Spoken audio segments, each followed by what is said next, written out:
Vamos a explicar el concepto de impulso de cantidad de movimiento en nuestro curso de dinámica aplicada.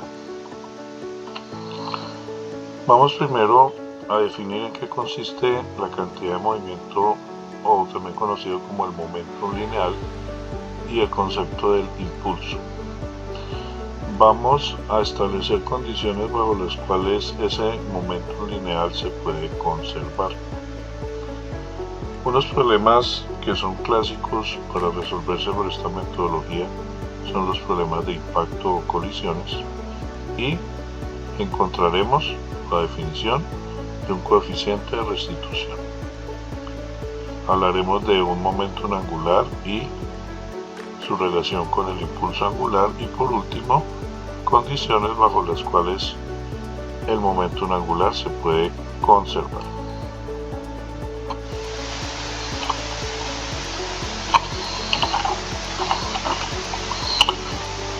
Bueno, de la primera ley de Newton nosotros sabemos que la sumatoria de fuerzas es igual a la masa por la aceleración. Y aquí teníamos el concepto de diagrama de cuerpo libre, que era el diagrama donde nosotros colocábamos los vectores fuerza, y el diagrama cinético, del cual nosotros planteábamos el vector masa por aceleración, el vector de inercia. Esta aceleración la puedo expresar como la derivada del vector velocidad con respecto al tiempo. Entonces yo puedo reexpresar la segunda ley de Newton de esta forma. Ahora separo variables e integro para resolver esta ecuación diferencial, y voy a encontrar que esta integral que tenemos acá, que sería la sumatoria de las fuerzas actuando por un determinado tiempo entre unos instantes de tiempo 1 y 2, va a ser igual a la masa por la velocidad 2, a la velocidad final, menos la masa por la velocidad al inicio. Este término de acá, la sumatoria de las fuerzas actuando por un determinado tiempo, se conoce como impulso o ímpetu, y el producto de la masa por la velocidad se conoce como la cantidad de movimiento. Si la masa por la velocidad final sería la cantidad de movimiento final, y si la masa por la velocidad inicial sería la cantidad de movimiento inicial. Se tiene entonces un principio del impulso y la cantidad de movimiento, que nos dice que la cantidad de movimiento inicial más la sumatoria de todos los impulsos es igual a la cantidad de movimiento al final. Esto podría verse, esta es una ecuación vectorial, hay que tener en cuenta esto, el impulso y la cantidad de movimiento en carácter vectorial, y se parte de un diagrama de momentum inicial, un diagrama en donde colocamos el vector cantidad de movimiento inicial, un diagrama del impulso donde colocamos pues todas las fuerzas actuando sobre la partícula, sería análogo al diagrama de cuerpo libre, pero hay que considerar que esas fuerzas actúan sobre un determinado tiempo para producir un impulso, y la suma de estos dos vectores, de estos dos diagramas, me da un diagrama de momentum lineal final.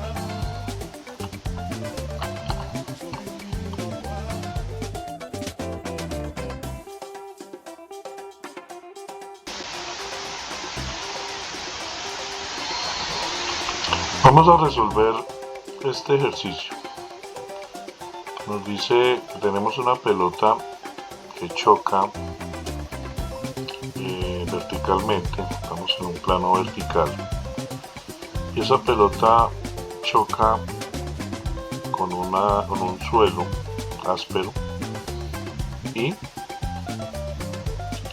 el movimiento de la pelota y las direcciones de la velocidad que tienen antes y después de la colisión se están mostrando. Me piden determinar la magnitud del impulso que ejerce el suelo en la pelota. Hay que tener en cuenta que la pelota no va a patinar y que podemos despreciar su tamaño e ignorar o no tener en cuenta el impulso que puede ocasionar el peso de la pelota. Bueno, Aquí pues está el principio de impulso y cantidad de movimiento expresado de forma vectorial, un impulso inicial más la sumatoria, una cantidad de movimiento inicial más la sumatoria de todos los impulsos que actúan sobre la pelota me va a dar la cantidad de movimiento final. Vamos a descomponer ese momentum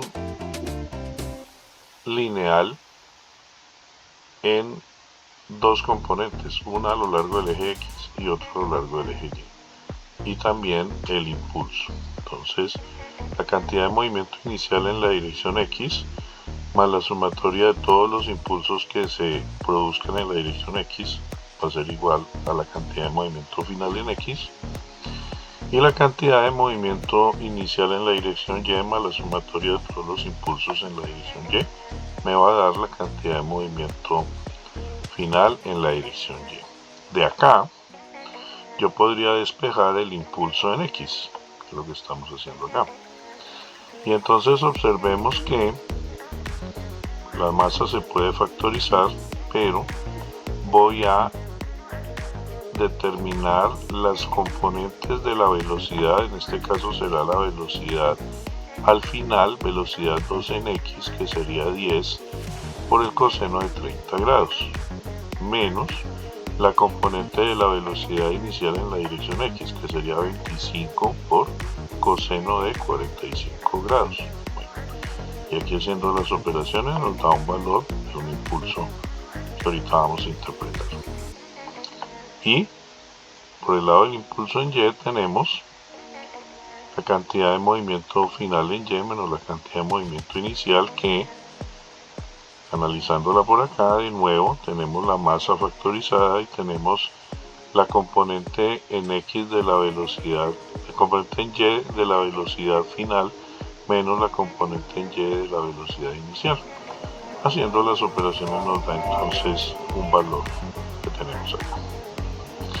¿Cómo se puede interpretar esto? Bueno, la bolita viene con una cantidad de movimiento inicial que yo la puedo descomponer en una dirección X y en una dirección Y. Esa bola se le va a aplicar un impulso que lo hemos determinado como de 4.51, pero en una dirección negativa al eje X, y 11.34 positivo en la dirección Y. Y la interacción de la bola con ese impulso que le produce el suelo le deja a la bola una cantidad de movimiento final que lo tenemos acá. Bueno, entonces miremos. La cantidad de movimiento inicial que llevaba la bola en X se reduce por un impulso que está en la dirección X y se reduce porque va en dirección contraria. Y tenemos al final una cantidad de movimiento en X.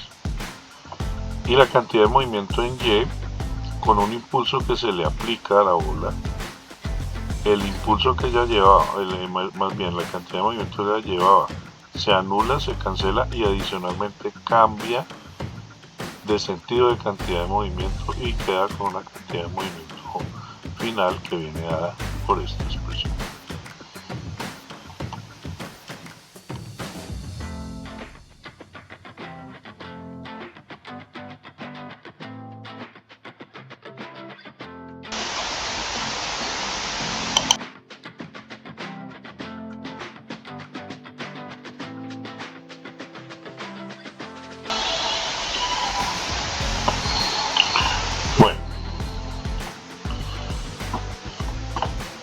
Vamos a acceder a un concepto que se llama el de sistema de partículas. Es decir, yo podría analizar no una partícula sino varias partículas, más de una partícula.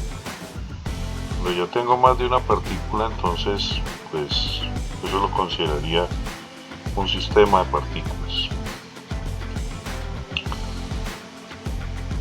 Digamos que, y sin entrar pues en demostraciones matemáticas, podríamos decir, y suena lógico, que la cantidad de movimiento del sistema pues va a ser igual a la suma de las cantidades de movimiento de cada partícula. Eso es lo que estamos haciendo acá.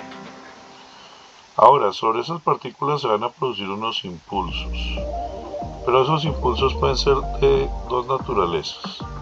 Una, que son impulsos producidos por fuerzas internas.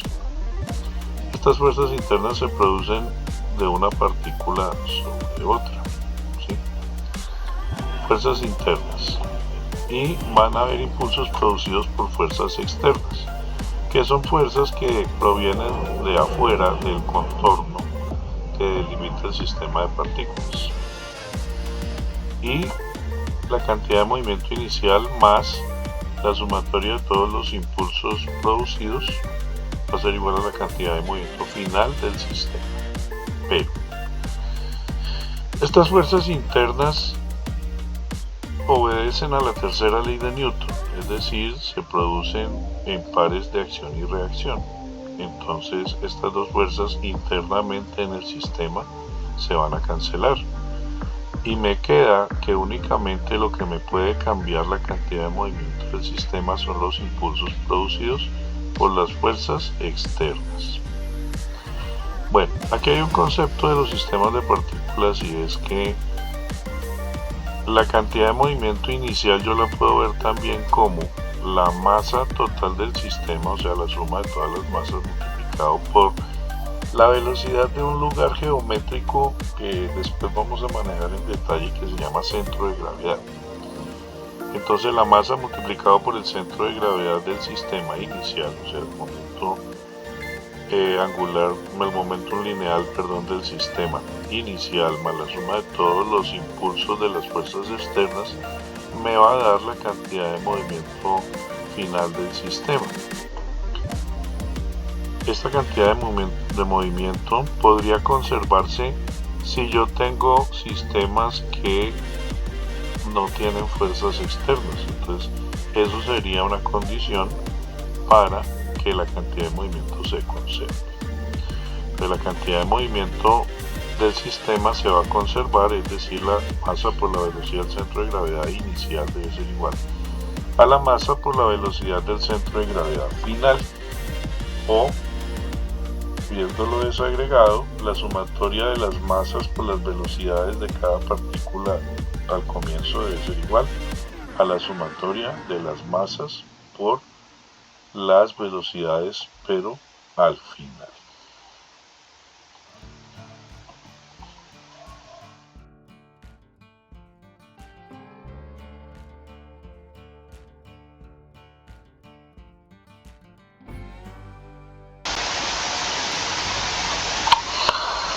Vamos a resolver este ejercicio como aplicación de la conservación del momento lineal para un sistema de partículas. Tenemos un cañón de 500 libras que dispara horizontalmente una bala de 10 libras. La velocidad de salida de la bala es de 2000 pies por segundo, medida con respecto al suelo, o sea, es una velocidad absoluta. Determine la velocidad de retroceso del cañón justo antes de disparar. Si el cañón descansa sobre una base lisa y tiene que detenerse después de que ha retrocedido una distancia de 6 pulgadas, determine la rigidez requerida por los resortes que tenemos acá. Hay dos resortes que van a detener el cañón y me piden la constante de esos dos resortes idénticos, cada uno de los cuales en principio no está alargado. Bueno, acá pues la idea siempre será saber que conocemos. Bueno, conocemos la masa del cañón, la masa de la bala. La velocidad del cañón y de la bala es conocida, de 0 antes del disparo, pues están quietos, ¿sí? La velocidad del cañón es desconocida, la velocidad de la bala ya me la están dando. Planteo mi ecuación de conservación del momento lineal. La fuerza que de la pólvora, ¿cierto?, al deflagrar y al expulsar la bala, pues es interna al sistema, entonces es un sistema en donde se va a conservar la cantidad de movimiento. Y la cantidad de movimiento inicial de la bala y del cañón va a ser igual a la cantidad de movimiento final de la bala y del cañón. Bueno, esta cantidad de movimiento inicial es 0 y de acá yo puedo despejar la velocidad del cañón. Aquí la velocidad del cañón la despejo y me da un valor de 40 pies por segundo con un signo negativo. Este signo negativo, ¿qué interpretación tendrá? Se interpreta como que el cañón se mueve primero 40 pies por segundo, o sea, bastante más lento que la bala, ¿no? Pero su velocidad va a ser en sentido contrario, o sea, se va a mover al contrario de cómo se va a mover la bala. Ahora, para el caso de los resortes que van a detener el cañón, es un problema que, digamos, es clásico que nosotros ya comencemos a resolver los ejercicios con utilizando los diferentes conceptos de dinámica. Entonces acá vamos a aplicar conservación de la energía. En el sistema es energía, el sistema es un sistema conservativo. Tenemos entonces que la velocidad inicial del cañón me produce una energía cinética inicial. Habrá una energía cinética final cero, que el cañón se detiene. La energía potencial, en este caso potencial elástica, es cero. Los resortes no están comprimidos ni alargados. Y la energía potencial al final sería la que tenemos acá. Entonces, de acá, o de igualar estas dos cosas, yo puedo despejar la K del resorte, ¿sí? Y al despejar la K del resorte obtengo el valor correspondiente.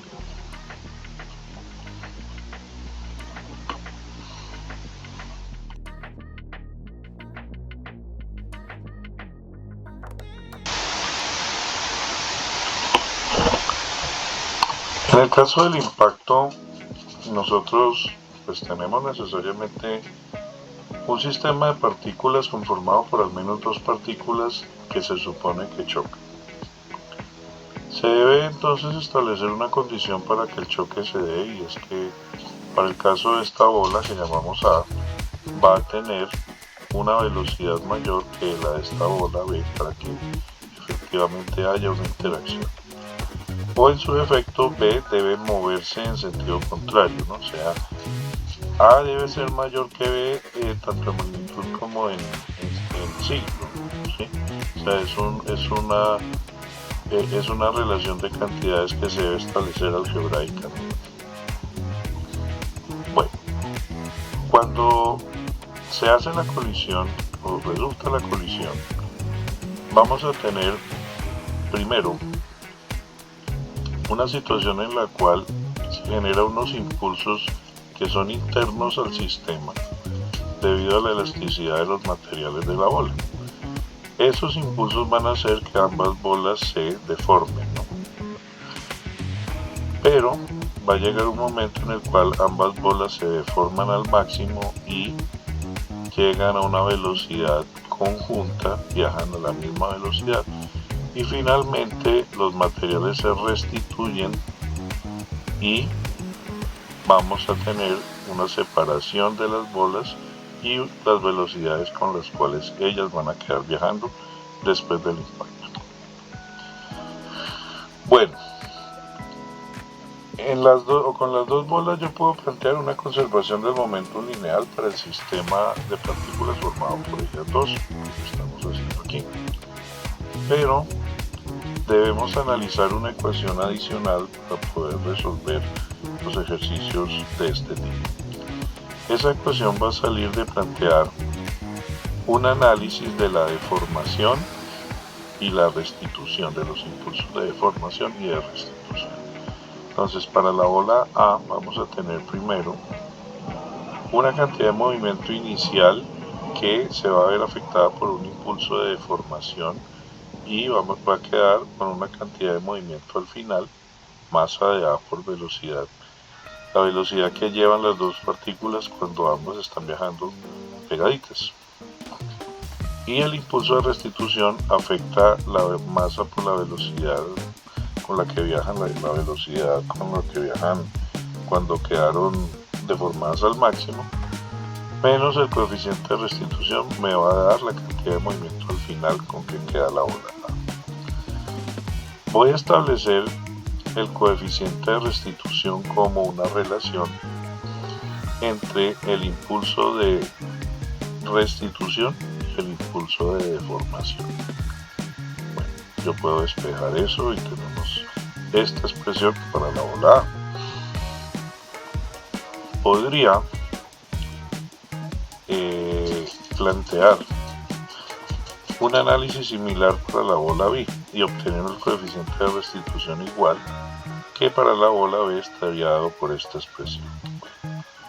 La idea es que esa incógnita B se elimine y encontraremos una expresión útil para el coeficiente de restitución. El coeficiente de restitución será igual entonces a la relación entre el impulso de restitución y el impulso de deformación. Bueno, eso es algo importante. Pero esto cómo se puede ver en términos de velocidades. El impulso de restitución va a ser igual a la velocidad de separación relativa entre las partículas, es decir, velocidad v2 menos velocidad a2 sobre la velocidad de aproximación o de acercamiento de las partículas, es decir, la velocidad a1 menos la velocidad v1. Dependiendo de los valores que pueda tener este coeficiente de restitución, él puede tener puede tener valores que oscilen entre 0 y 1, siendo un coeficiente de restitución igual a 1, el correspondiente a una colisión que se denomina perfectamente elástica. Y cuando yo tengo un coeficiente de restitución igual a 0, implica un impulso de restitución 0 y por lo tanto se denomina una colisión inelástica o plástica, es la condición en la cual las dos bolas quedan pegadas, ¿cierto? Quedan unidas y no se separan.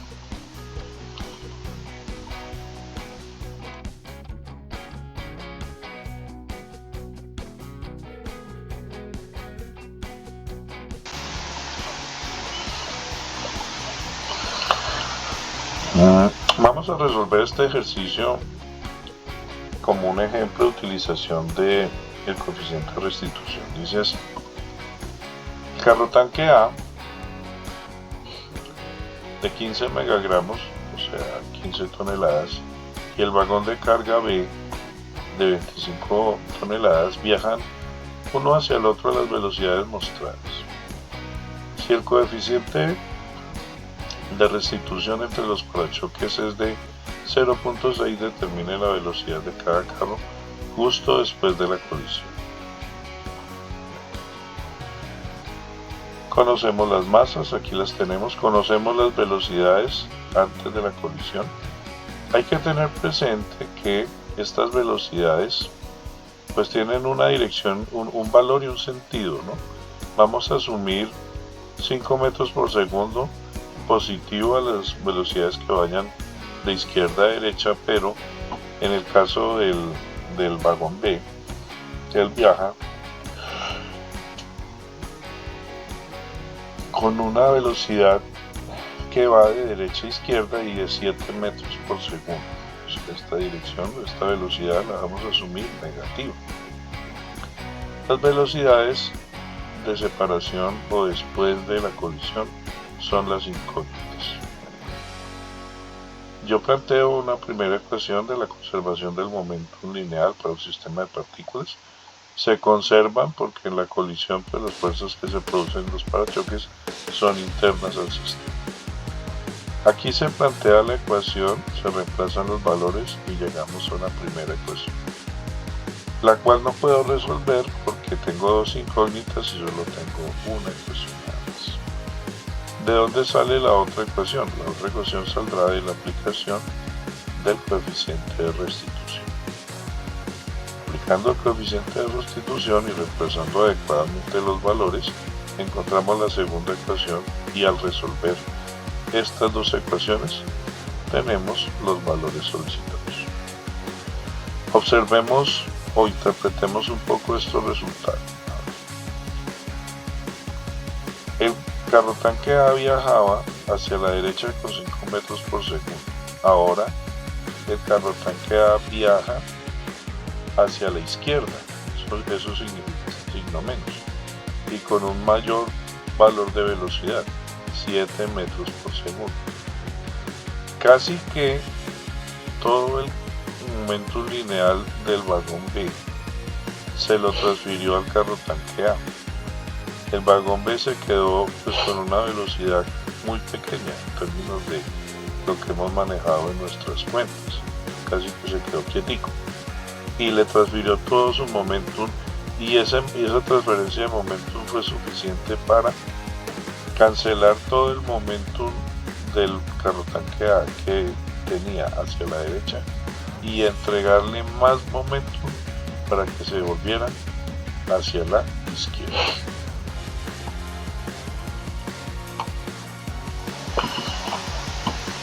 El momentum lineal es un vector,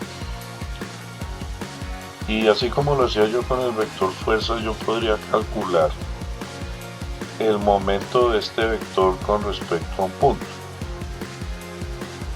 Ese momento tiene una expresión similar a el momento de una fuerza, o sea, la magnitud del vector multiplicado por la distancia perpendicular que hay desde el punto de la línea de acción de la línea de acción del vector. Este momento de la cantidad de movimiento lineal con respecto a un punto se va a llamar momentum angular. ¿Qué es el momentum angular entonces? Es el momento del vector cantidad de movimiento con respecto a un punto. Bueno, viéndolo en 3 dimensiones, observemos que pues tenemos una partícula en una trayectoria general curvilínea con una cantidad de movimiento lineal en un instante, y yo puedo calcular su cantidad de movimiento angular como el producto cruzado, o sea, el momento de este vector con respecto al punto O, que sería R cruz masa por velocidad. Este vector momentum angular se denota por la letra H, o sea, el momentum angular con respecto a O va a ser igual a R cruzado el vector masa por velocidad o el vector cantidad de movimiento. Pero normalmente el vector cantidad de movimiento se denota con la letra L, entonces el vector cantidad de movimiento puede reescribirse también como el producto cruzado entre R y L, momentum angular con respecto a. Ahora, primero, yo podría interpretar la segunda ley de Newton como que la sumatoria de fuerza es igual a la masa por la derivada del vector velocidad con respecto al tiempo. Pero la derivada del vector velocidad, o la masa por la derivada del vector velocidad con respecto al tiempo, ¿a qué va a ser igual? Pues va a ser igual a la derivada del vector cantidad de movimiento. Entonces, una expresión para la segunda ley de Newton, y esta es una expresión que históricamente es más, por decirlo así, más correcta, es esta. En realidad, Newton expresó su segunda ley de Newton de esta manera: ha existido una fuerza en la medida en que la cantidad de movimiento de la partícula variara en el tiempo. Ahora, la segunda ley de Newton yo podría aplicarle un producto cruzado con un vector R a ambos lados de la ecuación, que es lo que estamos haciendo acá. Entonces me queda esta expresión, R cruzado M por B punto. Bueno, aquí tenemos la expresión para el vector cantidad de movimiento angular. Voy a derivar el vector cantidad de movimiento angular. Si lo voy a derivar, debo derivarlo como un producto, ¿no? O sea, sería igual a R punto cruzado masa por velocidad más R cruzado masa por B punto. Pero R punto, ¿qué es? R punto nosotros sabemos que es el vector B. Observemos que estoy haciendo el producto cruzado de un vector por sí mismo, o por una multiplicación de sí mismo, pero tienen la misma dirección y el mismo sentido, por lo tanto ese producto cruzado va a ser de 0. Entonces R producto cruz con m por b punto va a ser la derivada del vector momento angular. Entonces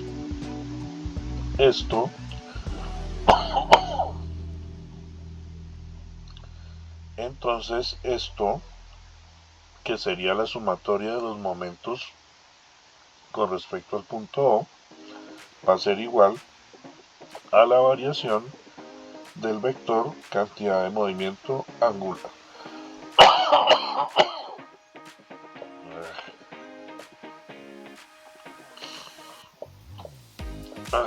Bueno, ahora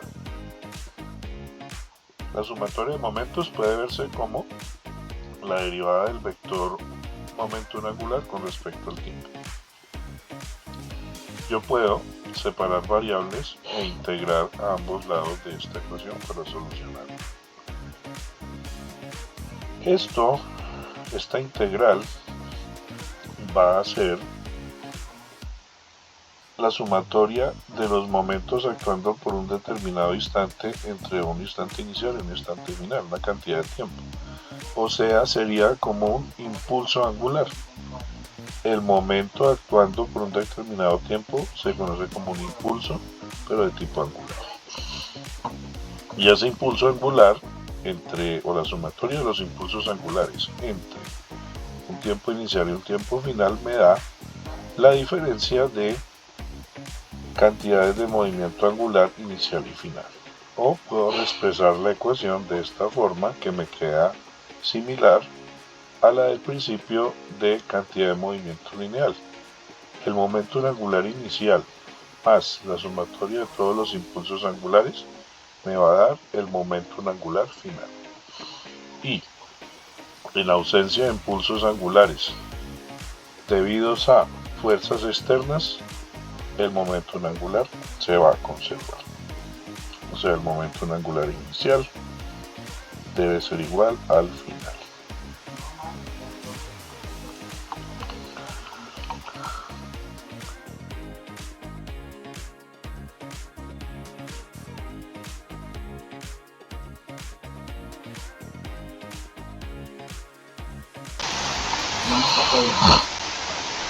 Vamos a resolver un par de ejercicios que nos ilustran la aplicación del principio de impulso de momento angular e impulso angular y la conservación del momento angular. El primer ejercicio dice así: inicialmente el bloque de 5 kilogramos gira con una velocidad constante de 2 metros por segundo alrededor de la trayectoria circular con centro O sobre el plano horizontal liso.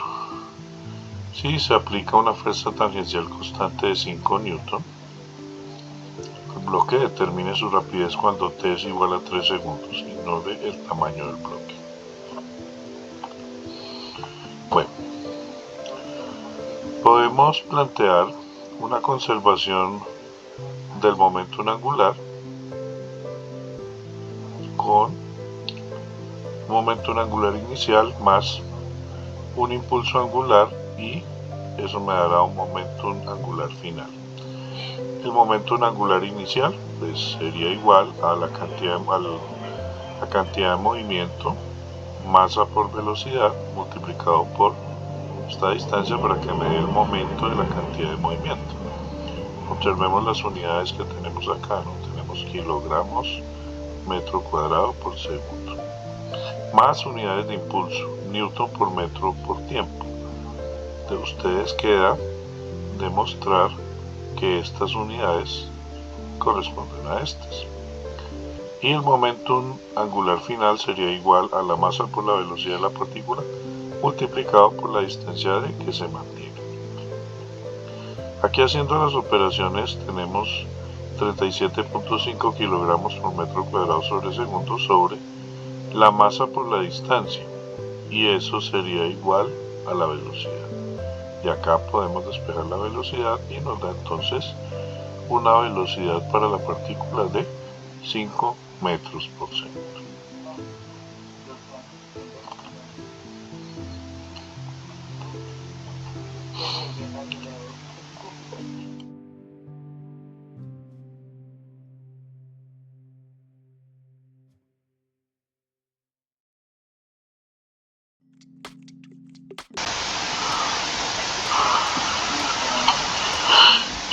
El siguiente ejercicio nos muestra una condición de conservación del momento angular. Dice así: el juego mecánico consta de un carro sujeto a un cable OA.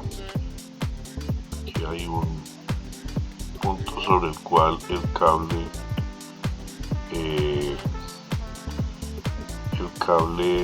se está jalando, ¿sí? Se jala en esta dirección. El carro gira en una trayectoria circular horizontal y alcanza una rapidez v1 de 4 pies por segundo cuando r es igual a 12 pies. Luego se tira del cable a una velocidad constante de 0.5 pies por segundo. Me piden determinar la rapidez del carro en 3 segundos. Bueno, planteamos el principio de momento angular e impulso angular, pero hay que tener presente que esta tensión que se le hace a esta cuerda no genera momento con respecto a uno. Por lo tanto, pues este término se cancela, ¿cierto? No hay impulsos de angulares de fuerzas externas y el momento angular del sistema se conserva. Momento angular inicial pues sería igual a la masa por la distancia r inicial por la velocidad inicial, y eso debe ser igual a la masa por la distancia final por la velocidad final. Bueno, estas masas se podrían cancelar, es un problema independiente de la masa y podría despejar la velocidad final de acá.